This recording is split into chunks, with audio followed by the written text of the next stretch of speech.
Parole de vie, c'est tous les mercredis de 22h à 0h sur Radio Yopougon.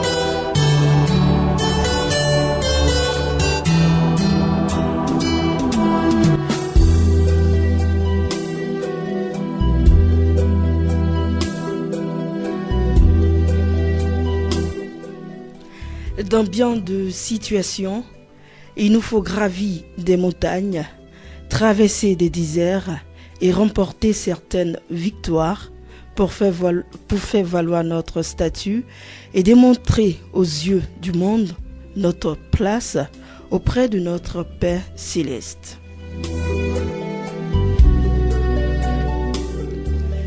À l'issue des différentes batailles, 2 victoires sont à remporter pour manifester notre potentiel.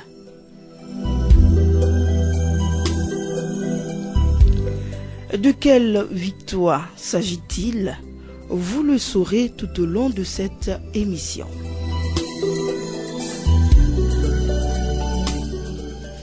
Madame, Monsieur, bien-aimés du Seigneur, bonsoir et bienvenue à Parole de vie sur Radio Yopougon.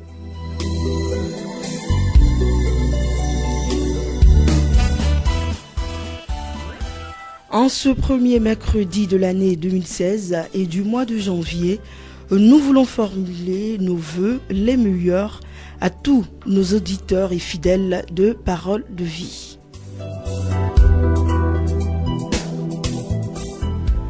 Deux victoires à remporter pour manifester son potentiel est notre thème de ce soir. Et pour nous édifier sur ce sujet, nous sommes avec le prophète Zadi Zozoro de l'église évangélique Sarcédors Royal, située à Yopougon terminus, à Yopougon CDC terminus 42.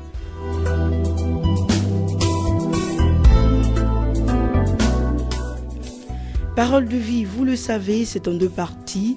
La première est consacrée à l'enseignement de la parole et la seconde à un échange entre notre invité et vous, chers auditeurs des 96.8.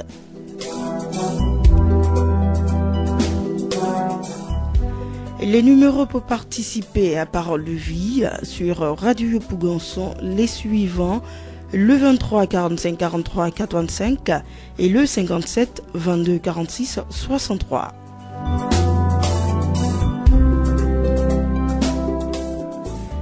Deux victoires à remporter pour manifester son potentiel, comme je l'ai dit. De quelle victoire s'agit-il? Vous le saurez sans plus tarder dans les minutes qui suivent.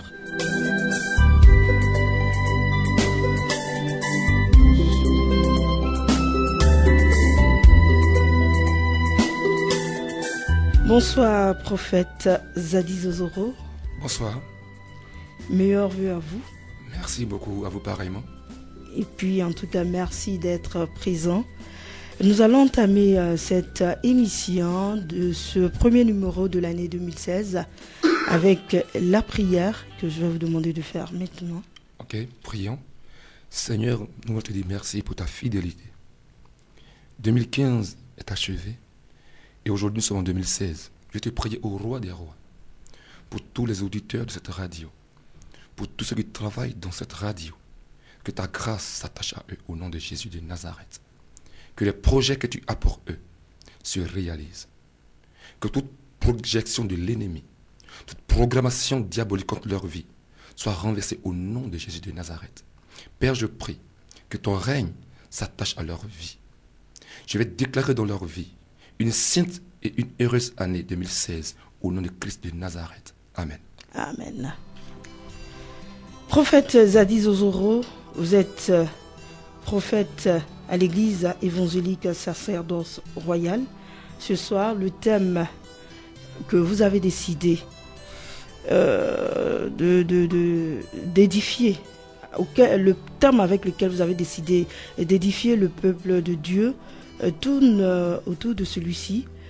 Vous dites 2 victoires à remporter pour manifester son potentiel. Effectivement. Toute personne qui naît a un potentiel. Le potentiel peut se définir comme une capacité qui sommeille à l'intérieur de quelqu'un. Le potentiel, c'est ce que tu appelles à être, que tu n'es pas encore. On constate des personnes qui ont des talents énormes, mais qui, vers la fin de leur vie, n'arrivent pas à manifester, à réaliser toute l'attente qu'on plaçait en eux. Il y a des personnes qui, vous les voyez jouer au football des enfants, vous vous dites, c'est peut-être le futur Drogba Didier, le futur Zidane. Mais après, ces personnes-là échouent. Il y a des personnes, tu vas les voir chanter. Tu te dis, waouh, cette personne, si elle continue, elle sera comme Constance. Et donc, il y a des personnes qui ont de grands talents, de grandes capacités.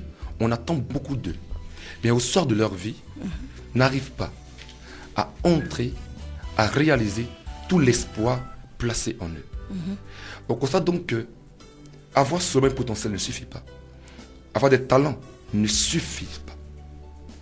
Comment alors une personne talentueuse peut travailler pour réaliser, atteindre l'espérance placée en elle? On a constaté qu'il y a des batailles qu'il faut mener, des victoires qu'il faut remporter. Et quand on a étudié la vie de certaines personnes dans la Bible, on a vu que des batailles se ressemblaient. C'est pourquoi on a intitulé le thème 2 victoires à remporter pour manifester son potentiel. Effectivement. Vous vous êtes attablé sur le chiffre 2 pour dire que il y a 2 principales, là, je dirais, oui. 2 principales victoires auxquelles il faut absolument remporter pour pouvoir manifester son potentiel, n'est-ce pas? Oui. Et à l'entame de cette édition, je l'ai dit que les auditeurs sauront de quelle victoire il s'agissait. Oui. Et donc, sans plus tarder, nous allons partir avec votre enseignement pour percevoir ces 2 victoires. Ok. Donc déjà, vous savez, il y a des personnes qui naissent dans la vie et puis on voit en elles des talents, des capacités énormes. Mais ça fait mal qu'une personne qui a une grande destinée arrive à passer à côté de son objectif.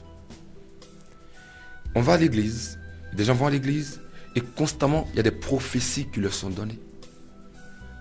À tel on dit tu seras un grand homme d'affaires, à tel autre tu seras une grande femme qui va impacter dans le domaine de la communication par exemple.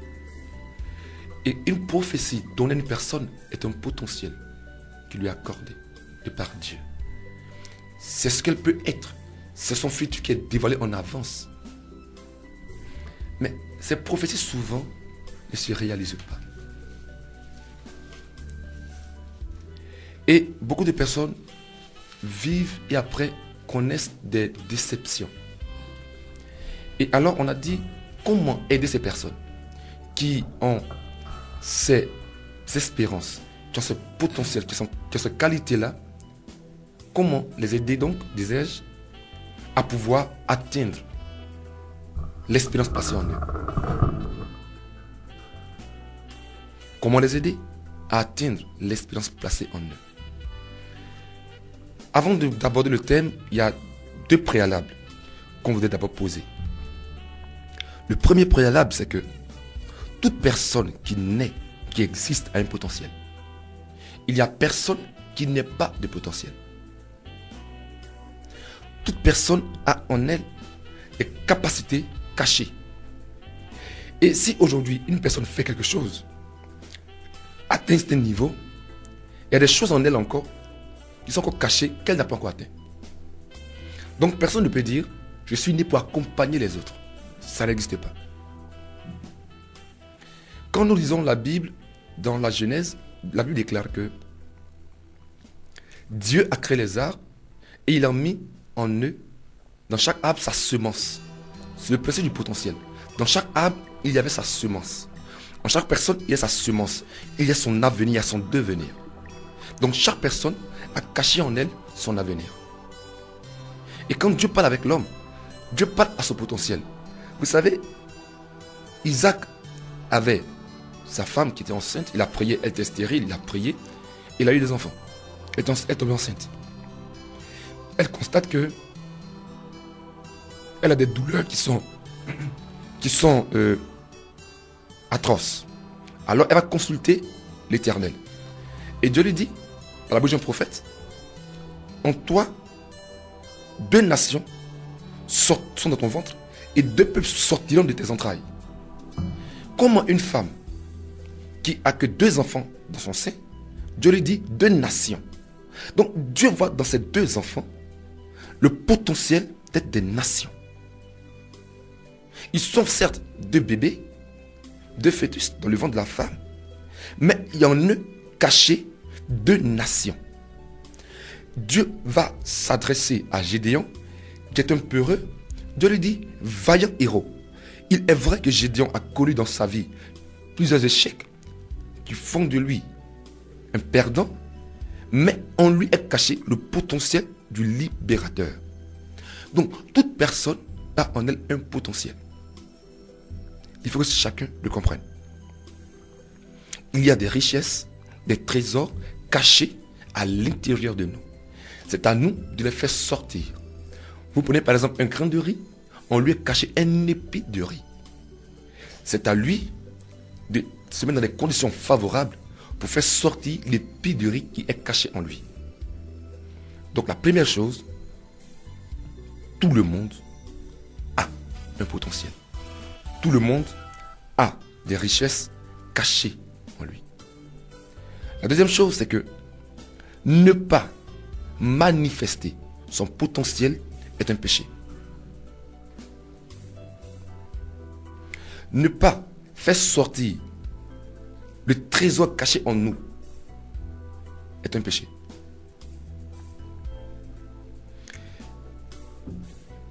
Dans la vie, c'est une nécessité, une obligation, un mandat, un commandement divin que chaque personne déploie le trésor que Dieu a enfoui en elle. C'est pourquoi, dans la parole des talents, la Bible dit, Jésus a donné à une personne 5 talents, à une autre 2 talents, et à la troisième 1 talent. Lui qui avait 5 talents, il a fructifié 7 talents. Lui qui en avait 2 est passé à 4 talents. Lui qui avait 1 talent, il n'a rien fait, il a gardé le talent. Jésus lui a dit, serviteur méchant et paresseux. Parce que quand Dieu te donne un talent, il attend de toi de le fructifier. Si tu ne le fructifies pas, c'est de la méchanceté. Imaginez-vous un peu, que serait l'Afrique du Sud si une personne comme Mandela avait refusé de manifester son talent? Imaginons que serait l'Amérique si Martin Luther King avait décidé de ne pas mettre sa vie en péril pour la libération et l'émancipation des Noirs. Que serait notre monde aujourd'hui si une personne comme Louis Pasteur n'avait pas développé son talent et mis au service de l'humanité? Donc, si une personne ne travaille pas et ne manifeste pas son potentiel, cette personne prive l'humanité de trésors que Dieu a enfouis en elle. Et c'est méchant.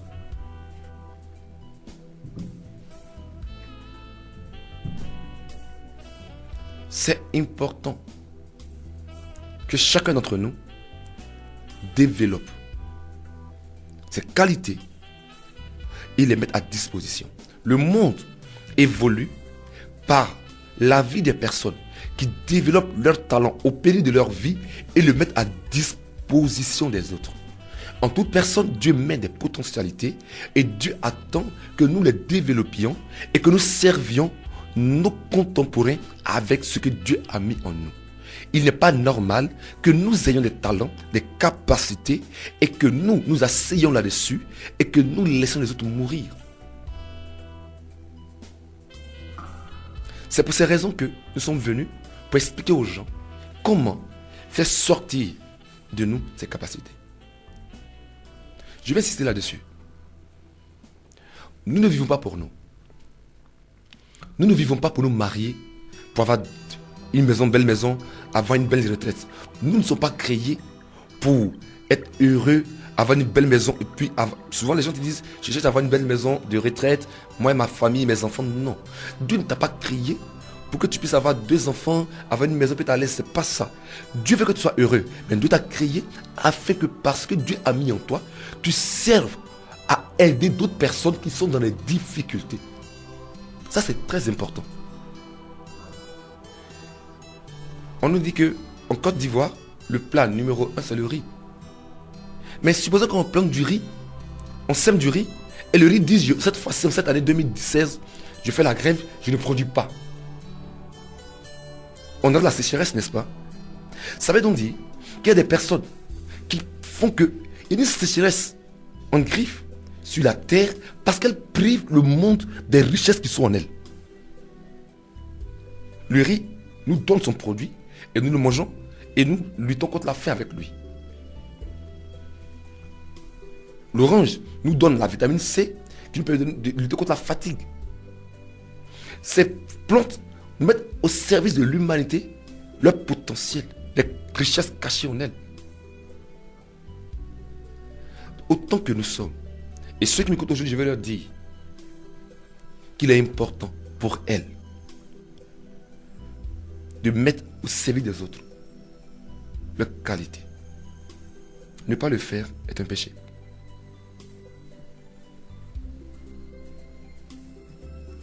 Et donc, voici les 2 plats-là qu'on voulait mettre en évidence. Mais, il faut comprendre, comme je l'ai dit, qu'on peut avoir des richesses en nous, des capacités, mais ces capacités peuvent ne pas se réaliser. Tous ceux qu'on voit dans la vie qui ont des grands talents, n'arrivent pas forcément au sommet. Il y a des batailles à mener. Et notre thème vient de l'histoire d'une personne. C'est Jacob. Jacob, avant qu'il ne naisse, Dieu dit à sa mère, par un prophète, que cet enfant-là, il va dominer sur son grand frère, et c'est lui qui aura la bénédiction d'Abraham. C'est par lui que Dieu va passer pour continuer ce que Dieu a dit avec Abraham. Donc Jacob, en naissant, a une promesse. Dieu dit à Abraham, tes enfants posséderont la porte de leurs ennemis. Ça veut donc dire que tes enfants sont des vainqueurs. Donc cette promesse est dans la vie de Jacob. Mais on voit Jacob qui, au cours de sa vie, va avoir une rencontre avec Dieu. En Genèse 32. Et Jacob passe en Genèse 32, la Bible dit, il passe la nuit, et un ange a lutté avec Jacob. Jacob lui a dit, bénis-moi. L'ange dit, je ne te bénirai pas. Jacob dit, bénis-moi, si tu ne me bénis pas, tu ne bouges pas. Il y a eu une bataille entre Jacob et la personne, l'ange. Et l'ange lui a dit, laisse-moi partir car le jour se lève. Jacob lui dit, tant que tu ne me bénis pas, tu ne bougeras pas. L'ange lui dit alors, quel est ton nom? Jacob dit, mon nom est Jacob. L'ange dit, on ne t'appellera plus Jacob, mais ton nom sera Israël, car tu as lutté avec Dieu et avec des hommes, et tu es sorti vainqueur. Donc voici d'où vient notre thème. Jacob, né avec une promesse de domination sur sa vie, constate que sa vie ne mène pas la victoire à laquelle il est appelé. Il dit donc, bénis-moi. L'ange lui dit, on ne t'appellera plus Jacob, le supplanteur, mais ton nom sera Israël. Ton nom sera le vainqueur. Or, avant qu'il naisse, on l'appelait vainqueur déjà. Avant qu'il naisse, la promesse de la victoire était sur lui. Mais l'ange dit, on ne t'appellera plus Jacob, maintenant ton nom sera Israël. Donc l'ange lui donne sa vraie identité. C'est qu'il est caché en lui. Mais dit, on va t'appeler Israël. Pourquoi? Parce que tu as lutté avec Dieu et avec des hommes et tu es sorti vainqueur. Donc Jacob a rencontré 2 victoires. Jacob a remporté 2 victoires. La victoire sur Dieu et la victoire sur les hommes. Ces 2 victoires qu'il a remportées ont permis à son potentiel de se manifester. C'est de ce thème, de ce passage que vient notre thème. Donc ça veut dire, l'ange dit, ton nom ne sera plus Jacob. Genèse 32, verset 28. Mais on t'appellera Israël. Il dit car, le car veut nous dire la conséquence, la raison pour laquelle on t'appela Israël est due au fait que tu as lutté avec Dieu et avec des hommes et tu es sorti vainqueur. Ça veut donc dire, et même si Jacob avait la promesse de la victoire sur sa vie, la promesse d'être le champion de Dieu, s'il n'avait pas remporté la victoire sur Dieu et sur les hommes, cette promesse sur sa vie ne se serait pas accomplie. Donc, notre thème c'est remporter la victoire sur Dieu, 1, et remporter la victoire sur les hommes, 2. Mais il est important qu'on puisse expliquer quelque chose en fait. On ne peut pas vaincre Dieu. Parce que même dans la bataille de Jacob avec Dieu, l'ange a frappé la hanche sans s'être déboîté. Mais le thème remporter la victoire, ce n'est pas dire vaincre, triompher. C'est-à-dire qu'il y a des tests qui te sont donnés dans ta relation avec Dieu, avec les hommes, qui te permettent de remporter la victoire et de magnifier ton potentiel. Donc en fait, ce qu'on va voir ici, c'est 2 attitudes ou 2 gestions des situations que l'on rencontre dans sa vie qui nous permettent de manifester notre potentiel. Pour cette session d'aujourd'hui, nous allons traiter la victoire sur les hommes. Comment remporter la victoire sur les hommes pour manifester notre potentiel.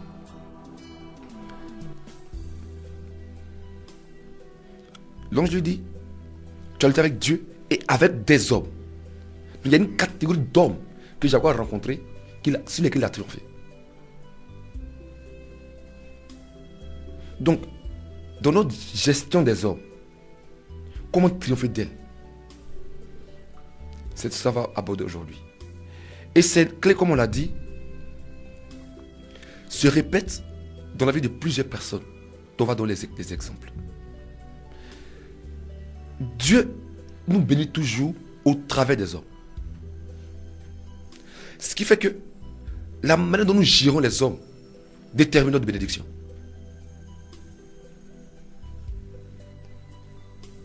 Dieu nous bénit toujours au travers des hommes. Et Dieu nous bénit pour les hommes. Il est important de comprendre ces choses. Dieu nous bénit pour les hommes et au travers des hommes. Il passe par le canal humain pour te bénir. Il te bénit pour être une bénédiction pour plusieurs. Il a dit d'Abraham, je te bénis et tout ça, une source de bénédiction. Donc, gérer les hommes est tellement important pour la réussite dans la vie. Ceux qui ne savent pas gérer les hommes, peu importe leur capacité, ils ne réussissent pas. Parce que quelqu'un pouvait le dire, Aristote pouvait dire, l'homme est un animal social. L'homme est un animal politique. L'homme vit en société. Donc si tu ne sais pas gérer les gens, tu ne peux pas réussir dans la vie. Donc comment Jacob a fait pour gérer des personnes pour arriver à ce niveau? On verra dans l'histoire de Jacob 3 types de personnes qu'il faut savoir gérer. La première catégorie de personnes de laquelle Jacob a triomphé, ce sont les Ésaü. Ésaü est le frère aîné de Jacob. Dans l'ordre naturel, il est celui qui doit hériter de la bénédiction.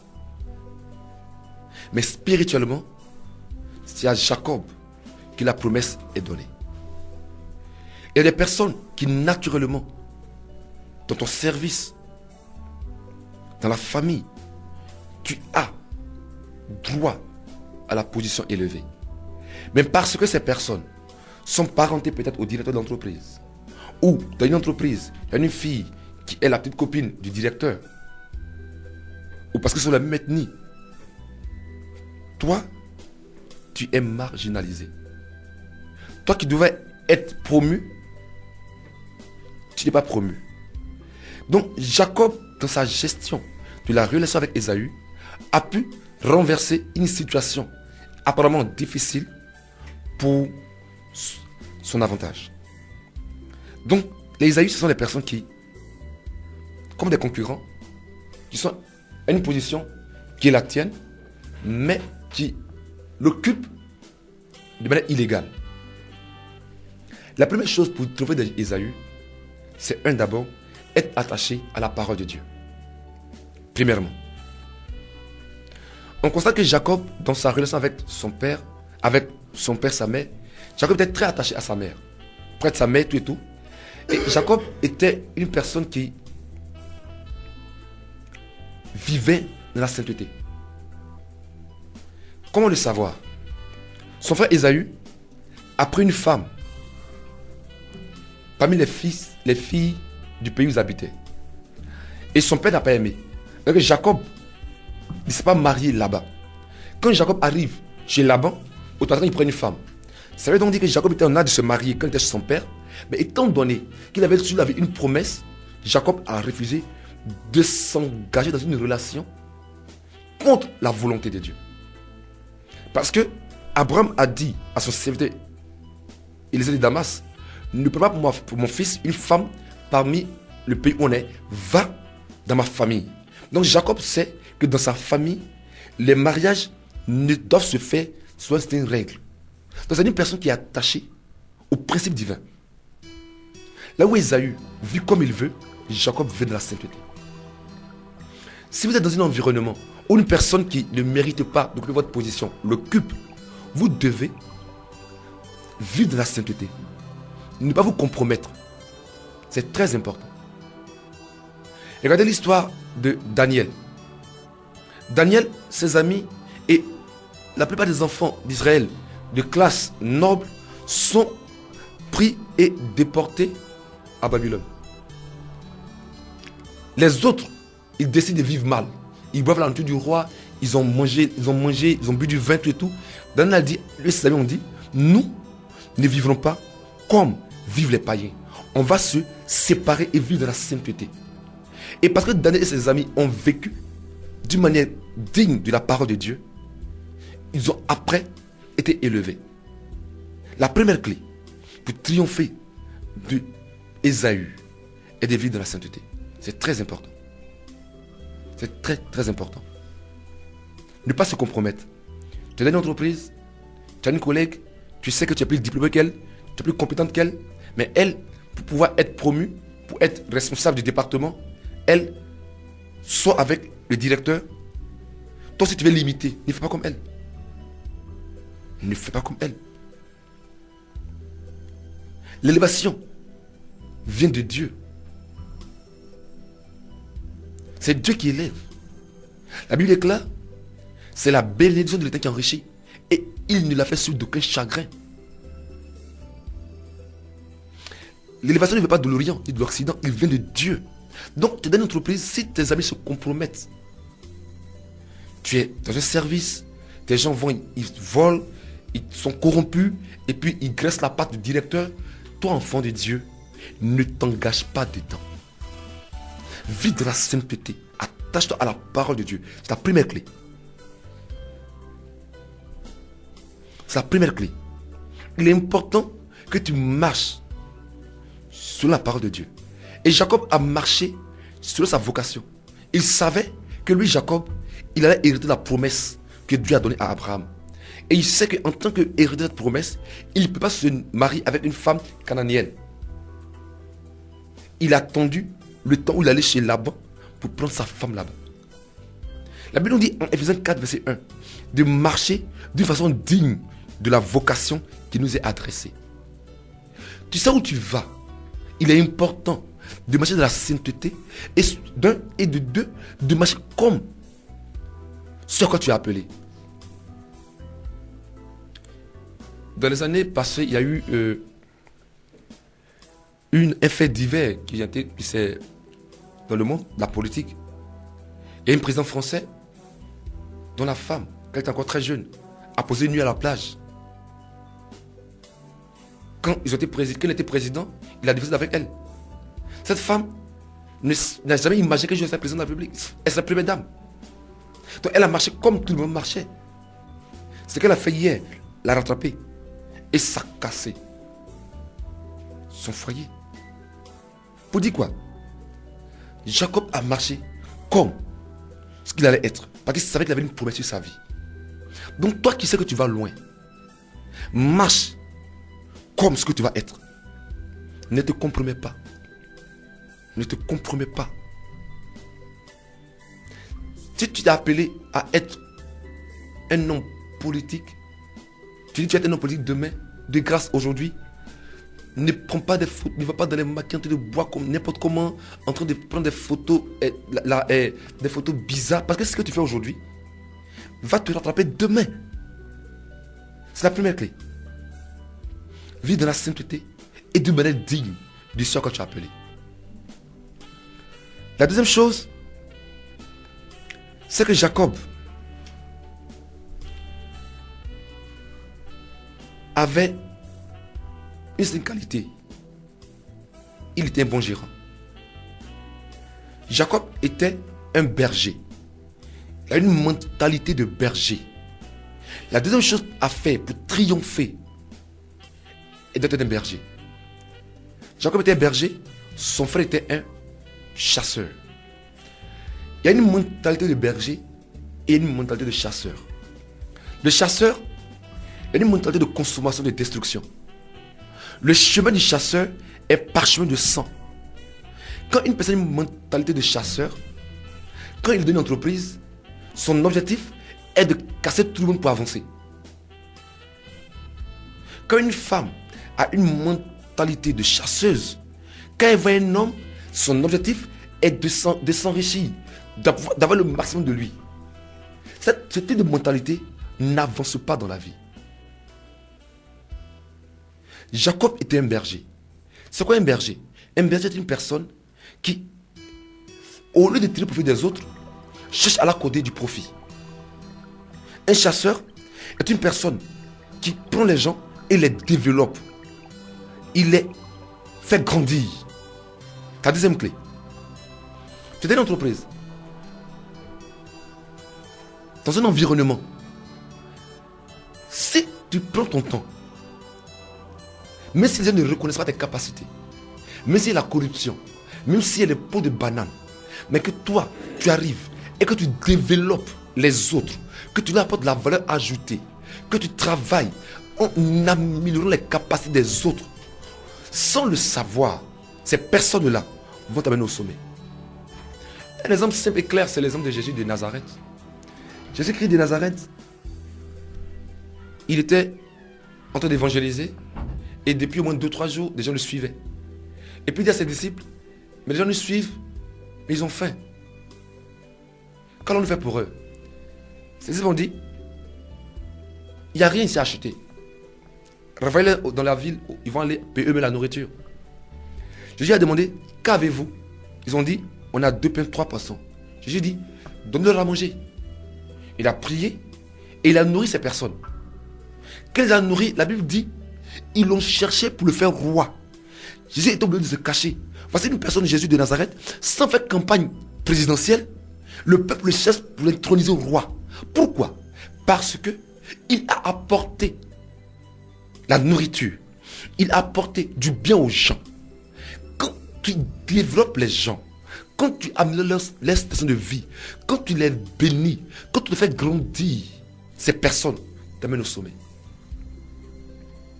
La clé pour arriver au sommet, pour manifester la promesse qui est en toi, est de prendre ton don, ton talent et de mettre au profit des autres. Et Jacob était un chasseur. Ce caractère de Jacob se voit dans la vie de plusieurs personnes. Tu prends une personne comme Joseph. Ce sont ses qualités, pas forcément intellectuelles, mais ses capacités de gestion des hommes qui l'ont mené au sommet.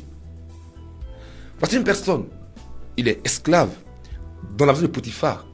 Arrivé à ce moment donné, on lui laissait libre champ dans toutes choses. On ne contrôlait pas ses allées et ses venues. Joseph pouvait prendre un cheval et courir pour repartir de son père. Mais Joseph a fait fructifier la maison de Potiphar. Il est entré chez Potiphar, il a développé la maison de Potiphar. On le prend de manière injuste, on le met en prison. En prison encore, Joseph, il développe la prison en faisant du bien aux gens.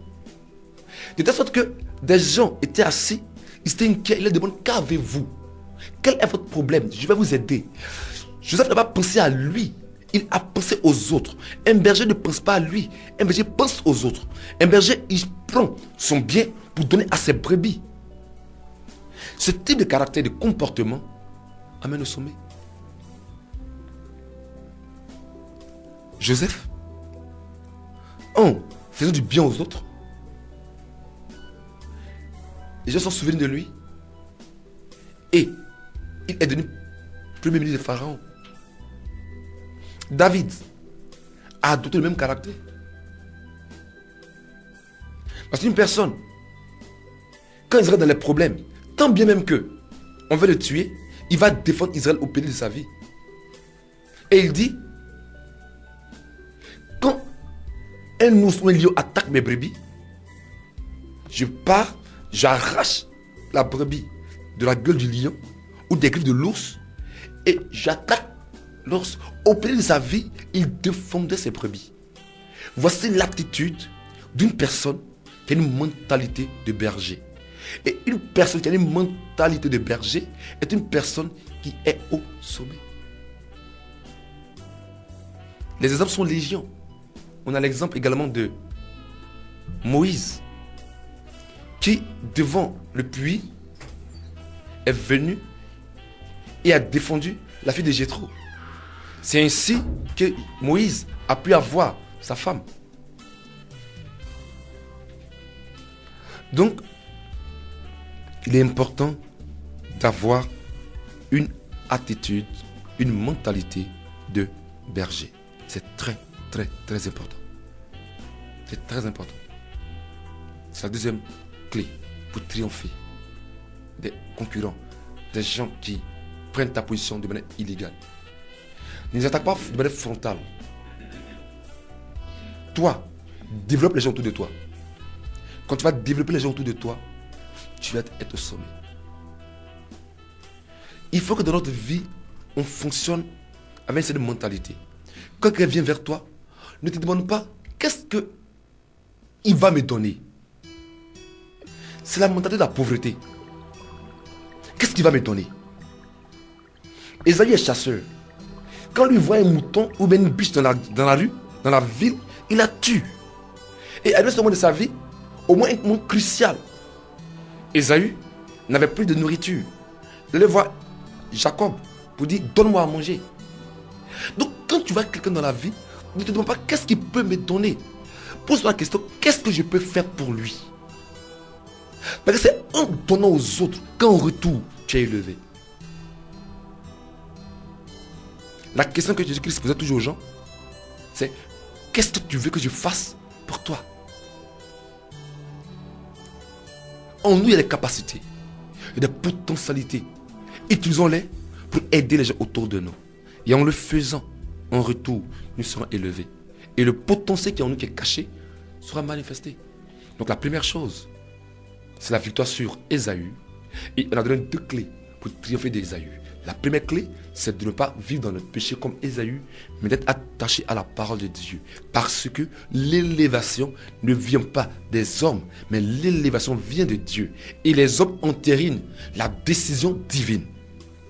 Mais même si dans ton entreprise, les gens sont contre toi, le directeur contre toi, laisse tomber. Toi, travaille selon les valeurs divines. Sois saint, vis bien. Et autant marqué par Dieu, Dieu t'élèvera. Et quand Dieu t'élève, la Bible déclare, quand Dieu approuve les voies d'un homme, il est favorable même ses ennemis. Ceux qui sont tes ennemis, quand Dieu t'approuve, eux-mêmes, ils vont te favoriser. Donc, il est important de vivre dans la sainteté.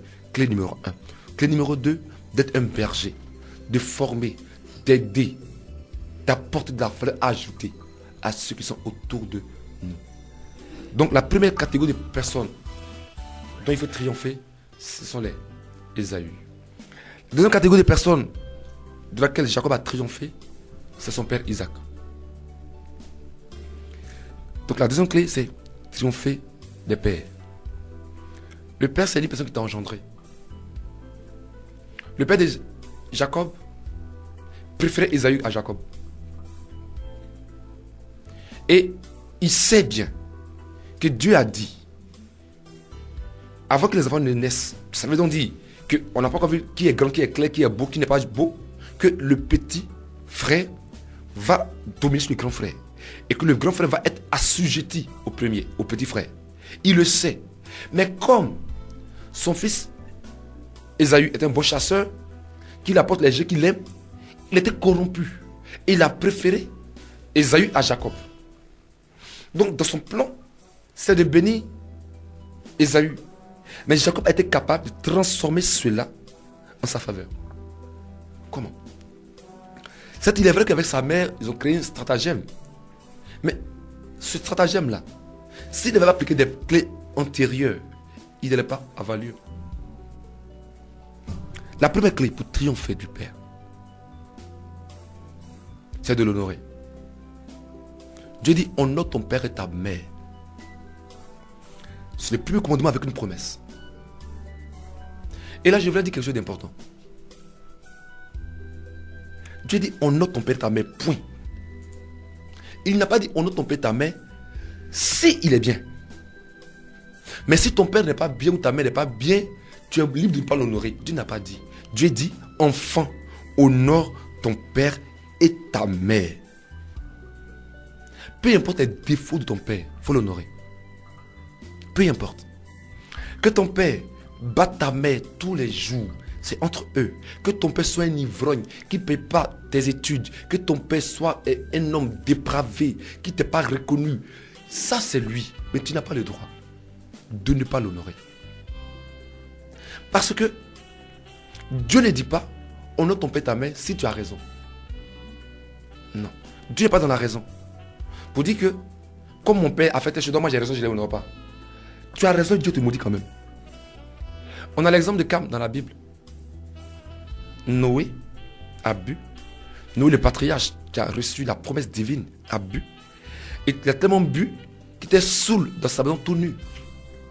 Donc, l'enfant avait raison de dire, mais c'est quoi ça? Toi à qui Dieu a parlé, tu as créé, tu as construit l'arche.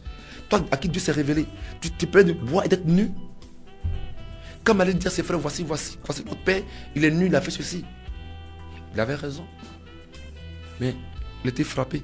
Son fils était frappé. Tant même qu'il ait raison. Ses deux frères, Sem et Japheth, ils sont là reculons. Ils ont caché la nudité de leur père. Ton père peut avoir des défauts. Toi, à toi de les cacher. Ton père peut avoir des défauts. Mais tu dois les cacher. Tu dois les cacher. Ton père peut être l'homme le plus méchant. Ta mère peut être la femme la plus mauvaise de la terre. Tu n'as pas le droit de montrer sa nudité. Dès le moment où tu présentes la nudité, ça veut dire les défauts de ton père ou de ta mère, tu es maudit. Et dans nos pays, dans nos églises, plusieurs sont maudits. Oui, tu as raison. Ton père est un ivrogne. Tu as raison. Le pasteur, c'est un impudique. Il a couché à telle personne. Tu as raison. Mais, tu es maudit. Parce que ce n'est pas à toi de le juger. Ce n'est pas à toi de parler de lui. Il faut qu'une autorité supérieure lui parle. Et toi, tais-toi. David, malgré toutes les attaques de Saül contre sa vie, il n'a jamais attaqué Saül pour le tuer. Jamais. David a eu à 2 reprises l'occasion de tuer Saül. Il ne l'a pas fait. Au contraire, il a tué, lui qui a tué Saül. Mais Saül a été abandonné par Dieu il y a longtemps. Dieu l'a délaissé. Mais Dieu l'a délaissé. Mais il était un jour le choix de Dieu. Et il est une autorité sur ta vie. Vous savez, le principe de démocratie est bon. Mais ce n'est pas pour toi la démocratie. Même quand tu parles à une autorité pour ton service, qui a tort, et il m'a de parler. Parce que l'autorité est donnée par Dieu. Quelqu'un peut être ton petit frère. Mais dès le moment où Dieu le positionne comme étant l'autorité dans le service ou dans l'église, tu es obligé de le respecter. Sinon, malgré toute ta raison, tu es frappé de malédiction. Dans le cas de Anne et Aaron, de Marie et Aaron, Myriam et Aaron dans la Bible, ils disent, Moïse, toi tu dis dans la parole de Dieu que on ne doit pas prendre une femme étrangère. Nous sommes d'accord avec toi, Dieu t'a parlé. Mais quand toi Moïse, tu t'en prends Séphora, une femme qui n'est pas des nôtres. Ils avaient raison. Mais qu'est-ce qui s'est passé? Ils étaient frappés de lèpre. Plusieurs sont frappés de lèpre. Parce que les raisons les ont poussé à parler sur le père et la mère. Jacob a honoré son père. La deuxième chose que Jacob a fait pour triompher de son père, il a servi son père. Jacob a servi son père. C'est une clé. Quand tu es avec un père, ça veut dire que tu peux dans une entreprise ou si c'est un père pour toi, dans une église, dans une famille, dans une maison, tu dois servir. Comment on sait que Jacob a servi son père? Isaac était berger, n'est-ce pas? On ne voit pas dans l'histoire où Jacob va avec les moutons de son père. Mais, quand Jacob va chez Laban, il donne des conseils clairs et précis. Comment s'occuper des moutons. C'est-à-dire qu'il a appris ça quelque part. Donc il a appris ça auprès de son père. Donc dans le service de son père, Jacob a acquis l'expérience. Quand tu es un fils et que tu veux grandir pour vaincre, recevoir la bénédiction de ton père, tu dois le servir. Beaucoup de filles sont dans la maison. Et puis, matin se lève, elle sort, ça va, d'après les Ivoiriens, en gasoil, elle vient le soir, elle mange, et puis elle laisse sa maman préparer. Mais comment cette fille peut espérer qu'elle va avoir un bon foyer? Comment elle va espérer? Toi, tu es dans l'entreprise de quelqu'un, tu travailles mal, tu viens en retard au boulot, tu vas avant l'heure, tu travailles mal, tu n'es pas rigoureux dans le travail, et puis tu penses que tu vas avoir une entreprise, et puis ça va prospérer. Si tu n'es pas fidèle dans les choses d'autrui, qui va te donner les tiennes? En servant ton père, tu apprends. L'une des clés pour recevoir la bénédiction paternelle, l'onction qui est sur le père, c'est le service. Élisée, il a servi Élie. La Bible dit, il versait l'eau sur les mains d'Élie. Voilà. Il a servi Élie. Il a acquis, il a appris. C'est là la clé. Tu as pu avoir la bénédiction. Il faut honorer un père. Il faut le servir. Il faut travailler avec diligence auprès d'un père. Pourquoi? Parce que dans le principe divin, la maison, quand je parle des maisons, ça peut être l'entreprise où tu vas, ou cet homme qui t'a pris dans l'entreprise est comme un père pour toi. Ça peut être l'église. Mais l'environnement familial est le lieu où on fait ses armes. Jacob a appris auprès de son père comment gérer les brebis.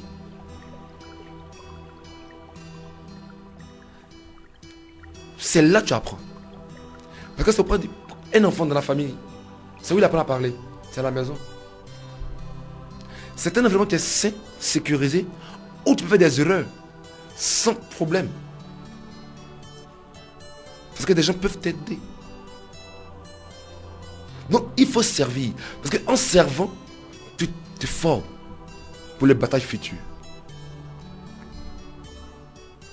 C'est très important. C'est en servant que tu apprends.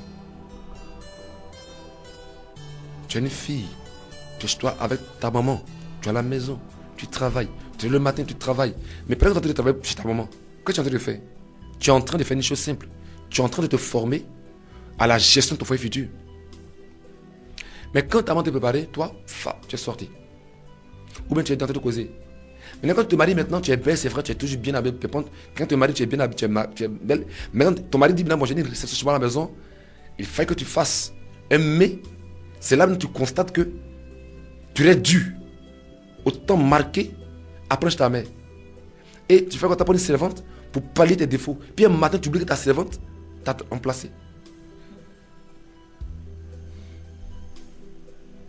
Tu as accusé la sorcellerie. C'est pas la sorcellerie. Il y avait un moment où tu dois gérer. Et souvent, ça arrive dans les maisons où il y a des enfants qui sont plus attachés à la nounou qu'à la mère. Parce que la mère ne sait même pas laver un bébé. La mère ne sait même pas prendre soin d'un enfant. Elle ne sait rien faire. Donc, comme elle a l'argent, ou son mari a l'argent, donc c'est la nounou qui fait tout. Mais justement, tes enfants t'appellent tanti et puis ils appellent la nounou maman. Parce que c'est la vraie mère. Mais tu ne connais rien dans la vie. Rien. Rien. Parce que les années où tu dois dû apprendre auprès de ta mère, tu as appris ça pour aller t'amuser. C'est la même chose même dans la vie professionnelle. Il y a des chefs d'entreprise, tu crées une entreprise, mais les employés restent plus le numéro 2, le numéro 3 qu'eux. Parce que le chef d'entreprise ne connaît rien. Il ne connaît rien. Peut-être que son père avait l'argent, donc il venait chez son père. Quand son père est le DG de l'entreprise, il se pavane. Maintenant, quand son père n'est plus, on lui donne l'héritage de l'entreprise. Mais ce sont les employés qui sont là, qui maîtrisent. Mais lui, on ne le respecte pas. Quand tu passes dans ton dos, les gars se moquent de toi. Parce que ce que tu es, tu ne l'es pas devenu par toi-même. Mais c'est un héritage. Il faut apprendre auprès de son père. C'est très, très important. Donc, le service du père fait que le père te bénit. Et bien qu'il va te bénir, Dieu l'oblige à te bénir. Regardez le cas de Jacob. Si Isaac voyait clair, il n'allait jamais bénir Jacob. Jamais. Donc, à cause du caractère, du comportement de Jacob, Dieu a orienté les événements en sa faveur pour recevoir la bénédiction. Je dis, même si lui qui est ton père, il est méchant, il est mauvais, mais pour ta propre bénédiction, serre-le bien. C'est très important. Toi, fais le bien, et puis Dieu va lui régler son cas après. Mais ce n'est pas à toi de te justifier, ou ce n'est pas à toi de te faire justice. Toi, fais le bien. Honore ton père. Respecte-le. Serre-le. David a servi son père, n'est-ce pas? Alors que c'est bien, c'est pas pour lui. Voici une personne, Isaïe, on dit amène tes enfants, on va les bénir. Un d'entre eux va être roi. Si moi j'ai 8 enfants, que le premier ou le deuxième ou le troisième ou le huitième est roi, quoi qu'il en soit, je suis le père du roi. Mais lui, il a oublié quelqu'un en brousse. Donc, le père de David ne l'aimait pas. Il ne peut pas considérer.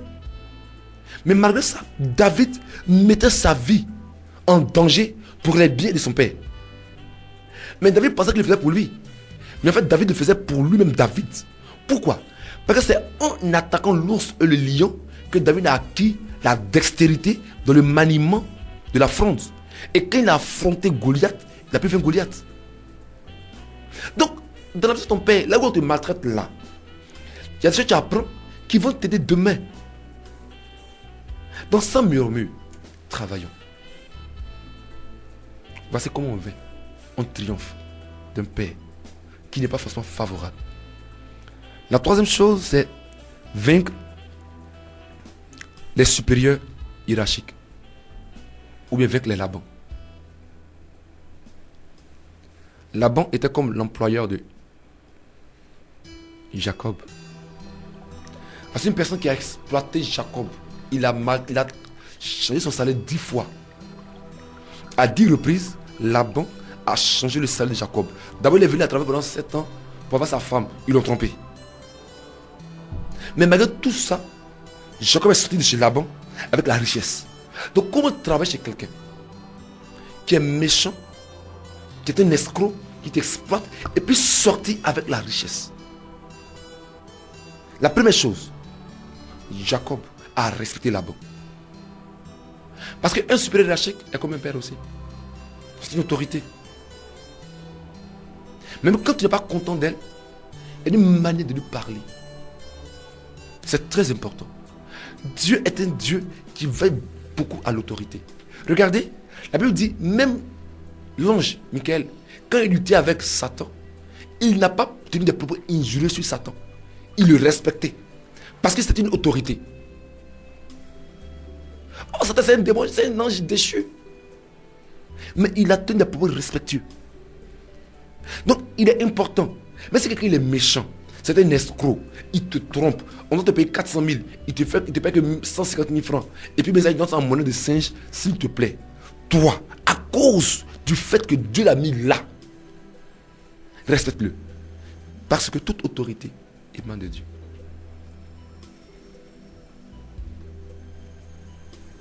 La première clé, Jacob a respecté Laban. La deuxième chose, Jacob a travaillé chez Laban fidèlement. Il a travaillé avec tout son cœur, sans tricher. Souvent, quand tu travailles, ça te fait mal. Tu es triché. Mais si tu triches, tu pèches contre toi-même. Comprenez que dans notre vie, dans nos relations avec les hommes, la Bible dit, Dieu dit, à moi la vengeance, à moi la rétribution. Donc nous là, faisons ce qui est bien et juste. Laissons Dieu nous justifier et nous venger. Que chacun fasse son travail. Dieu c'est lui le vengeur, Dieu c'est lui qui rétribue. Toi, fais ta part. Jacob a travaillé bien chez Laban. Et cette qualité qu'il a manifestée chez Laban a fait que Dieu a changé les situations et Jacob a été enrichi en quittant chez Laban. Si tu travailles mal chez quelqu'un qui est un Laban, tu vas sortir sans la richesse. Et j'aimerais lever, avant de finir, faire juste une remarque. Quand nous travaillons chez quelqu'un, d'abord il faut comprendre que on a un rêve dans notre vie, une chose à laquelle Dieu nous a appelés à faire. Quand nous travaillons chez quelqu'un, comprenons que on acquiert deux choses au moins comme richesse là-bas. La première chose qu'on acquiert, qui est la plus importante, c'est la connaissance qu'on acquiert. C'est très important. Quand son Dieu veut te positionner, il peut t'amener souvent en esclavage quelque part pour acquérir la connaissance. Israël était en esclavage en Égypte. Mais c'est en Égypte qui était la plus grande nation du monde qu'il y avait l'écriture. Qu'il y avait la plus grande civilisation. Quand ils sont sortis de l'Égypte, ils ont été capables d'avoir Oliab qui a construit le tabernacle. Il a appris ça où? En Égypte. Souvent tu t'emmènes en Égypte chez des Labans pour acquérir la connaissance. Donc quand tu travailles chez quelqu'un, hormis le salaire, regarde ce que tu apprends comme connaissance qui va t'aider demain dans ce que tu vas faire. Le salaire là, c'est un bonus. Quand tu t'emmènes quelque part, il ne t'emmène pas ça pour l'argent, il t'emmène pour acquérir la connaissance. C'est très important. Si Israël ne va pas en Égypte, comment on a aujourd'hui la loi? Parce que Abraham c'est pas dit, on n'a pas vu le truc. C'est en Égypte là-bas, Moïse apprend l'écriture. C'est là-bas, Moïse apprend le droit. C'est en Égypte qu'ils apprennent à construire des pyramides. Donc ils ont acquis une sagesse en Égypte. Quand Dieu prend Joseph, il va chez Potiphar comme esclave. Mais Joseph est en train d'apprendre la gestion des finances. Il acquiert ça chez Potiphar. Donc quand plus tard Joseph est assis Et puis il dit à Pharaon, il faut que tu puisses épargner pendant 7 ans. Le cinquième, 20% de ce qu'on gagne. Mais il a pris ça où? Dans la gestion des biens de Potiphar. Quand il va en prison, il apprend à gérer des hors-la-loi, qui sont les gens les plus difficiles. Donc, il apprend à gérer les hommes, qui sont des hommes hors-la-loi. Donc quand il sort, il dit à Pharaon, il faut que tu mettes des gouverneurs sur chaque ville pour gérer les biens. Il a acquis la gestion des hommes. Donc Joseph sort de la prison sans argent, mais avec la connaissance. Donc quand tu es chez quelqu'un, au-delà du salaire, qu'est-ce que tu apprends? Qu'est-ce que tu apprends? Qu'est-ce que tu apprends? C'est important. Souvent, nous, on va dans les entreprises juste à cause du salaire. Et puis, tu n'apprends rien. Peut-être que demain, tu es appelé à être peut-être un grand chanteur. Quelqu'un te dit, bon, viens, tu vas être dans mon groupe. Ou bien un grand chanteur te dit, viens être dans mon groupe. Mais il ne te donne rien. Tant tu peux t'entendre ça, puis tu te plains avec lui. Tu te dis, je ne vais pas. On te dit, bon, viens dans une entreprise, on te donne 200 000. Tu comptes, t'en vas, on te donne 200 000. Mais ce que tu là apprends en répétant avec ce chanteur, en voyant comment il se comporte, en voyant comment on répète, en voyant comment les notes de musique, comment on arrange, tu as acquis une grande richesse qui va t'aider demain. Regardez tous les grands dans leur domaine. Regardez. Vous allez voir qu'ils ont ça des gens qui ont fait leur école auprès des grands dans leur domaine. Je cause avec un monsieur qui me parlait de Tupac Amaru Shakur. Un rappeur qui est mort aux États-Unis. Il me parlait, c'est une personne qui, sa mère était Black Panthers. Donc une militante des droits de l'homme. Quelqu'un qui, son père travaillait avec des gens qui étaient dans la littérature. Donc très tôt, il apprend la poésie. Et puis, en plus de ça, il a un héritage culturel de militant. En plus de ça, il a fait beaucoup les rats. Il était un rat des studios d'enregistrement. Donc, il a acquis beaucoup de choses dans la musique avant de devenir ce qu'il est. Donc, ce qu'il a été n'est que la jonction de plusieurs richesses qu'il a acquis dans sa formation. On prend un entraîneur, un des meilleurs entraîneurs au monde, José Mourinho. C'est une personne qui est prof de pièces à la base, qui est un préparateur physique et qui est interprète de plusieurs grands entraîneurs. Et puis, il apprend auprès d'eux la gestion des hommes. Il apprend la gestion des hommes. Il apprend toutes ces choses. Dès qu'il devait apprendre entraîneur, toutes ces acquises lui donnent d'être un grand entraîneur. La connaissance n'a pas de prix.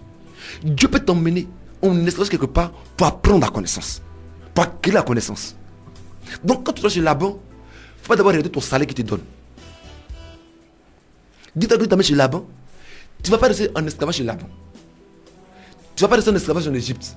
Mais Dieu t'amène en Égypte ou chez Laban pour une raison. Cherche quelle est la raison pour laquelle je travaille dans cette entreprise où je suis exploité. Cherche-la. Et quand tu la découvres, travaille sans murmurer. Parce que tu dois acquérir quelque chose qui va bonifier demain ta destinée. Si tu le fais, tu vas triompher de là-bas. Je vais peut-être te rendre mon propre témoignage par exemple. Moi, je sers Dieu, vous comprenez? Mais au-delà de servir Dieu, je travaille dans la communication événementielle. Même si quelqu'un veut me dire, quitte ton entreprise, pour t'aider dans notre entreprise et qu'on double ton salaire, dans notre domaine, je n'irai pas. Pourquoi? Parce que dans mon entreprise où je travaille, j'apprends la gestion des grands événements, des conseils, des croisades, des séminaires, l'organisation. C'est ce qu'il est la gestion événementielle. Donc demain, moi je suis assez présent. Quand je fais un programme d'évangélisation ou un concert, demain ou des programmes, de grands programmes, je sais comment on fait. Donc je sais que je suis allé là-bas, d'abord pour l'argent, pour acquérir la connaissance. Savoir organiser des événements. Comment une église peut être excellente dans son domaine. Voilà. Donc la première chose que tu acquiers, ce n'est pas d'abord l'argent quand tu es chez la banque. La première chose que tu acquiers, c'est la connaissance. Recherche la connaissance. La Bible dit, mon peuple périt parce qu'il n'a pas la connaissance. Il n'a pas parce qu'il n'a pas l'argent. C'est important. Donc, voici aujourd'hui la première partie de notre enseignement. On a dit qu'en nous, il y a un potentiel.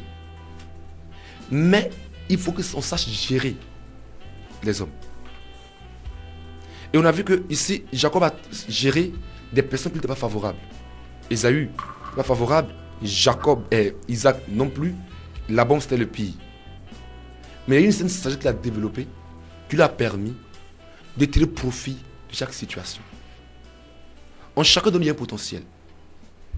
Mais Dieu nous met souvent avec des gens qui sont compliqués, qui sont difficiles. Il est facile d'aimer quelqu'un qui est bon. Mais quand quelqu'un est compliqué, il est difficile, c'est pas évident. Et c'est la sagesse de Jacob qui est importante. Comment tirer profit, transformer une situation apparemment difficile, délicate, en une opportunité. Jacob a triomphé de Ésaü. Malgré son père qui a voulu faire fi de la promesse divine et qui a voulu le spolier, Jacob a été capable de bien gérer son père. Et son père l'a béni. Malgré Laban, qui à plusieurs reprises l'a trompé, l'a trahi, Jacob a bien géré Laban et Dieu a vengé Jacob. Ma prière est que, à l'écoute de cette parole, nous sachions gérer les hommes. Jésus dit, aimez vos ennemis. On doit aimer les gens. Qu'ils soient bons ou pas bons, aimez vos ennemis. C'est très important. On doit aimer nos ennemis.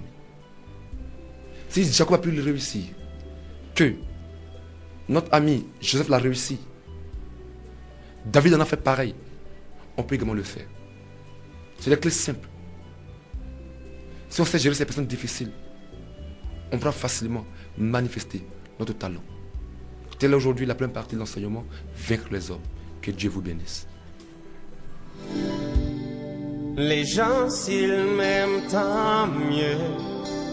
S'ils ne m'aiment pas, tant pis pour eux. Mais plus important, qui fait mon bonheur, c'est l'amour de Dieu pour moi.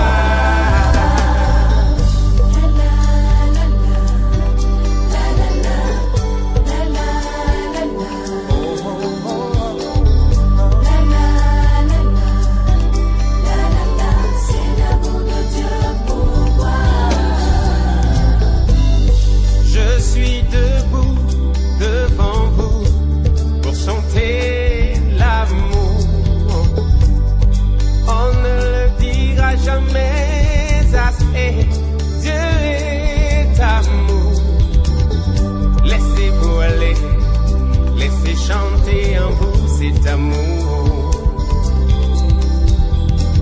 Gens du monde entier, laissez chanter en vous cet amour. Faites comme moi, faites comme moi.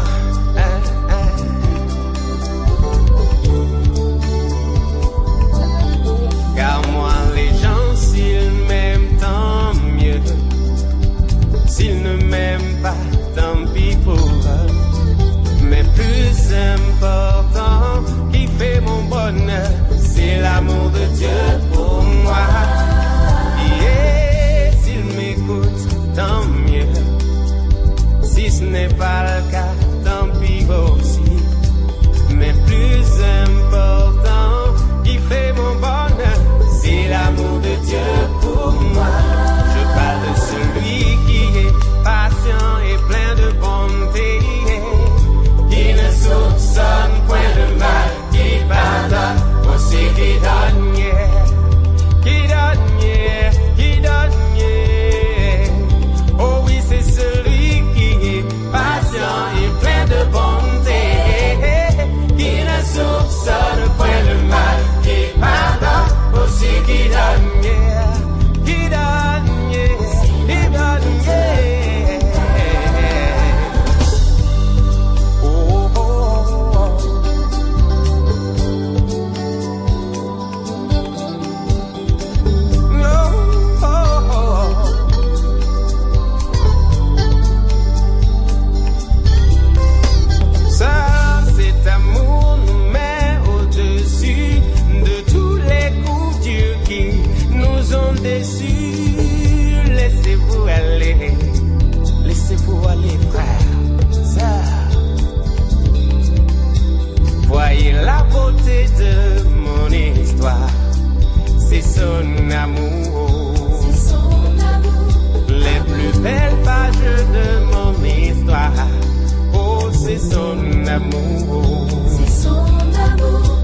Radio Pougon. Radio Pougon, la chaîne des générations.